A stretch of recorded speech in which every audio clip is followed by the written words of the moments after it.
Snoop Dogg walked into Elite Auto Sales, a high-end car dealership known for selling luxury vehicles.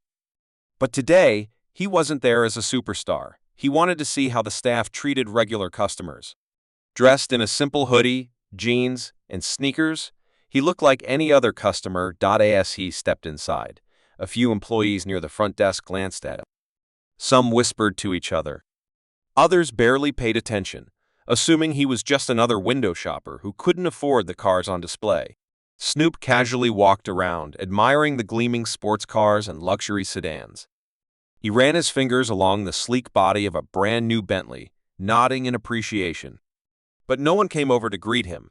After a moment, he looked around the showroom. The employees were chatting among themselves, completely ignoring him. Some were helping well-dressed customers, flashing wide smiles and offering them refreshments. But Snoop? He was invisible to them. He smirked. This was exactly what he had expected. Finally, a saleswoman named Lauren sighed and walked over, forcing a polite smile. "Hey there. Can I help you with something?" Her tone lacked the warmth she had shown other customers. Snoop raised an eyebrow. "Yeah, I'm looking for a new ride." Lauren folded her arms. "Are you sure you're in the right place?" Snoop chuckled, knowing she had no idea who she was talking to. "Yeah, pretty sure." She glanced at him, clearly doubtful. Then, with a half smile, she said, "All right, well, let's see what we can do." But in her mind, she had already decided this man wasn't serious, and she had no clue what was coming next.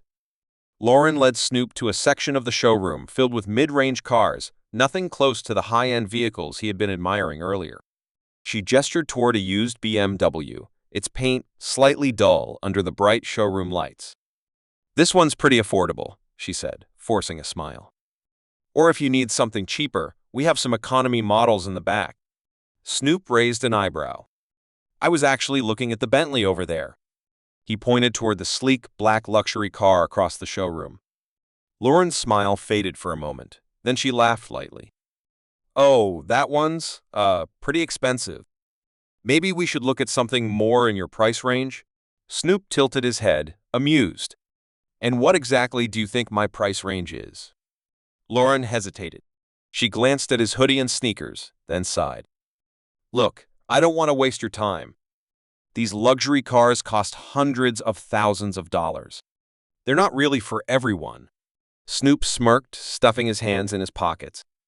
"So, you're saying I can't afford it?" She let out a small, awkward laugh. "I'm just saying, people usually need special financing or, a lot of money to buy cars like that." Snoop chuckled. "Good to know." Just then, another salesman walked by. He barely looked at Snoop before turning to Lauren. "Hey, need help closing a sale?" Lauren scoffed. "No, it's fine. He's just browsing." Snoop's smirk widened. "Actually, I think I'll take the Bentley." Lauren blinked. "Excuse me?" "You heard me," Snoop said casually. "I'll pay cash." And just like that, the whole energy in the room shifted. Lauren stood frozen, her eyes darting between Snoop and the sleek Bentley. She let out a nervous chuckle. "Wait, you're serious?" Snoop shrugged. "Yeah. I said I'll pay cash." The other salesman, Mark, raised an eyebrow and stepped closer. "Sir, a car like that costs over 200 grand. You're really paying cash?" Snoop smirked. "Do I look like I'm joking?" Lauren forced another smile, trying to stay professional. We'd have to verify funds before proceeding, of course." Snoop pulled out his phone, tapped a few buttons, and then turned the screen toward them. The number in his bank account made both their jaws drop. Mark's face turned pale. "Oh, wow. Let me grab the manager real quick." He rushed off before Lauren could even react. She swallowed hard, forcing another laugh. I didn't expect. Most people don't just walk in and drop cash on a Bentley." Snoop grinned. "Guess I'm not most people." Within seconds, a well-dressed man in a suit appeared. Mr. Harrison, the general manager. His smile was wide and polished. "Mr. Snoop, I hear you're interested in the Bentley. We'd be honored to assist you with the purchase." Snoop nodded. Great. Let's do it. Lauren stepped back, suddenly feeling invisible as the manager personally led Snoop toward his office. The realization hit her like a truck. She had just judged a millionaire by his hoodie. As Snoop walked past, he glanced over his shoulder. Next time, don't assume, Lauren. Her face burned with embarrassment as she watched him disappear into the office.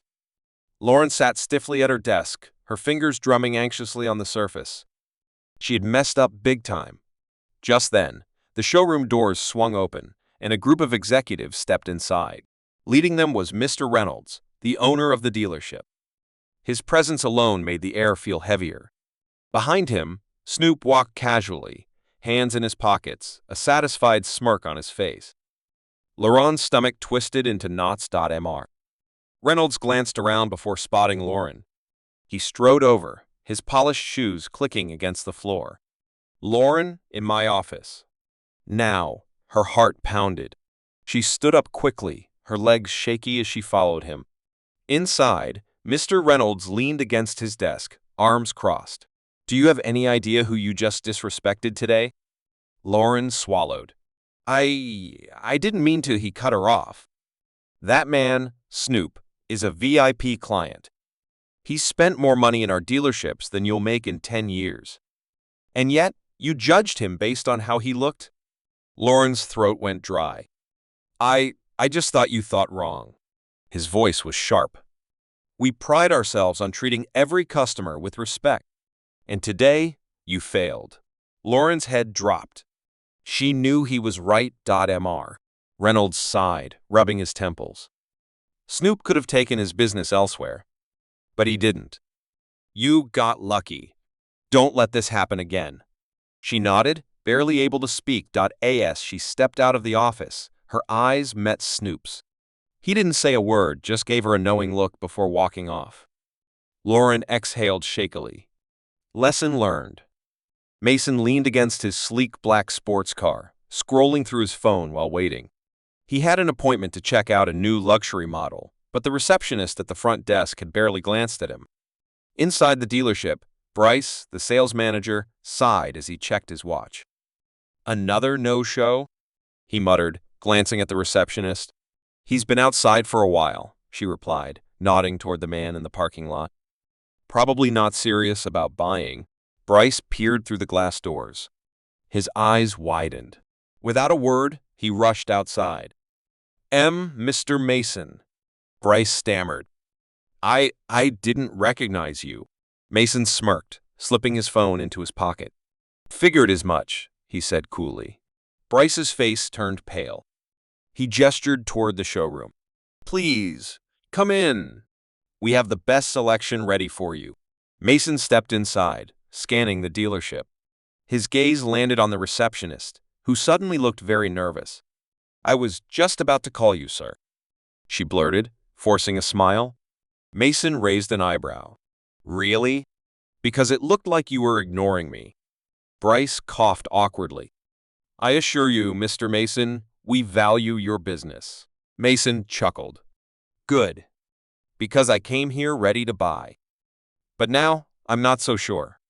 Bryce's stomach dropped. Please, sir, let us make this right. Mason tapped his chin, pretending to think. Then, with a smirk, he said, I'll consider it.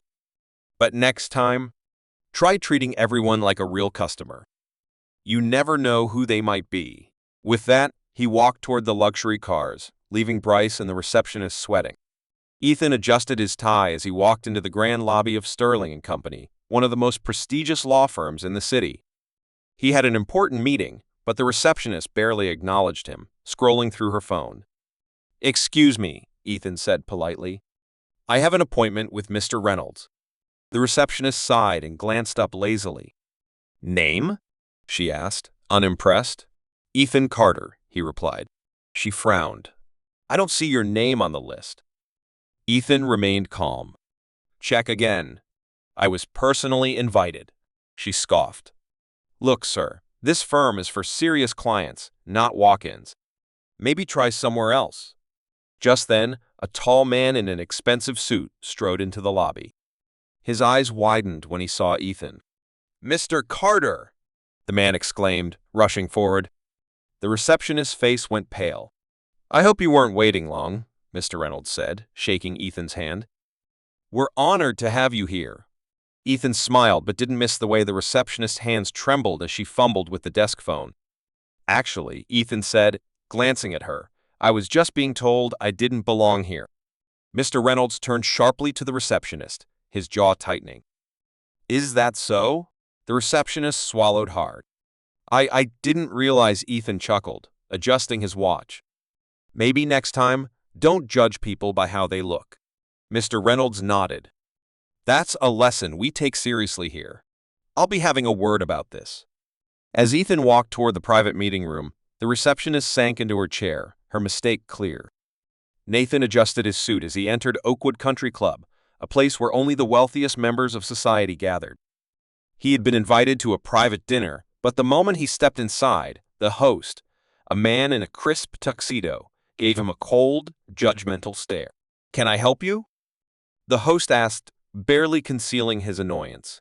Nathan smiled politely. "Yes, I'm here for the private gathering in the main hall." The host arched an eyebrow. "Are you sure? This is a members-only event." Nathan kept his calm. "I was personally invited." The host scoffed. "By who?" Before Nathan could respond, a well-dressed older gentleman appeared from the dining area. His face lit up when he saw Nathan. "There you are," he exclaimed, walking over and shaking his hand. The host's expression turned from arrogance to panic. "I hope my staff treated you well," the older gentleman said warmly. Nathan chuckled. "Actually, I was just being questioned about whether I belonged here." The older man's smile faded as he turned to the host. "Is that true?" The host fumbled for words. I didn't know who he was," Nathan smirked. "Maybe next time, don't judge people too quickly." The older gentleman nodded firmly. "Absolutely. Nathan, let's go enjoy the evening." As they walked inside, the host stood frozen in place, realizing he had just made a huge mistake.